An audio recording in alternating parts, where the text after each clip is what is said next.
Very shocked, you know. It's terrible news. How did you find out about it? I got a phone call this morning. From whom? From a friend of mine. Are you planning to go before the funeral? I don't know yet. Have you discussed the death with any of the other Beatles? No. Do you plan to? Probably, yeah. What were you recording today? I was just listening to some stuff, you know, I just didn't want to sit at home. Why? Oh, I didn't feel like it. What time did you hear the news? This morning sometime. Very early?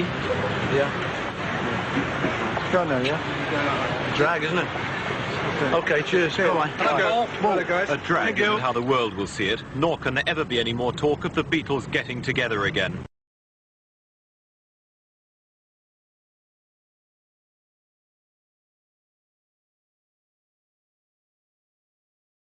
How did you hear it? Yeah, I was in bed at the time in England, and I don't know, the call came through sometime in the morning, 4 or 5 in the morning.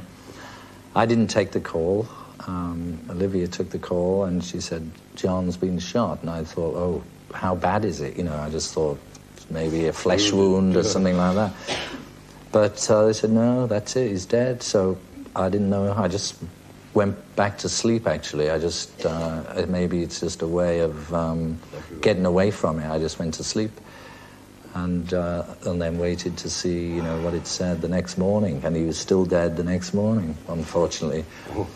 But, you know, I feel not so bad about it in as much as, you know, I had this, you know, unlike Ringo, when I went to Rishikesh in India, I went into meditation and I had some good experiences, and I got to... I had some good experiences. I know you did, and you forgot to tell him that. Well, yeah, but he only asked about the eggs. So, I believe what it says in the scriptures and in the Bhagavad Gita. It says there was never a time when you didn't exist, and there'll never be a time when you cease to exist. The only thing that changes is our bodily condition. Soul comes in the body, and we go from birth to death, and it's death, how I look at it, is like taking your suit off. You know, the soul is in these 3 bodies, and one body falls off. And I feel like that. I can feel him around here. Oh, and, I've seen him twice. He's Did still... he feel that? No, I have. You've seen him? Oh, yeah.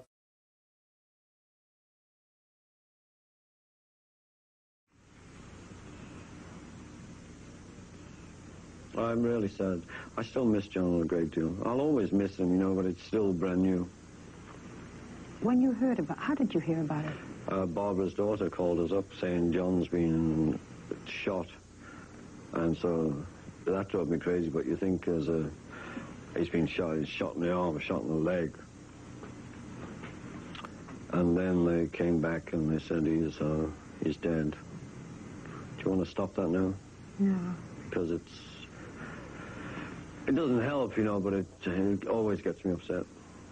Don't know. But it would be amazing if you didn't. Yeah, well, he was a great friend. Tell us about the good time. When did you see him last, and what was it like? I saw him on the 15th of November, and I was staying in the Plaza. We went over to New York for a while, and I hadn't seen him for a while because, you know, we see each other wherever we are, and he came over with Yoko for an hour, and we had such a great time because they stayed 5 hours. He said, well, it's, how many years is it? 80, so the 20, 10, you know, 30 years ago or something. So, and I still get affected by it.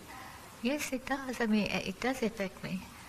I felt that we were doing very well in New York together, and that's gone, you know. And the fact that it was gone so suddenly too, I think that affected me. Because if it was a slow process, we could have talked about it or anything. But the last John I remember is a very gregarious, energetic, high-spirited guy.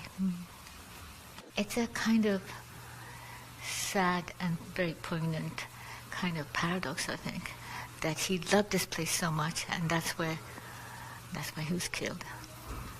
I think that Sean would not like to think about it. You see, right now, he's growing up to be his own man, And so it's not a time that he wants to just bury himself in the history of his father and mother, and maybe the three Beatles.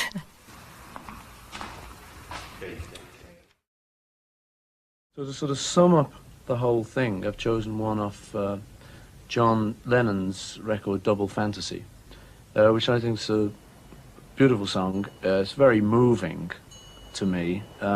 Anyway, so I'd just like to sum the whole thing up by playing a song called Beautiful Boy.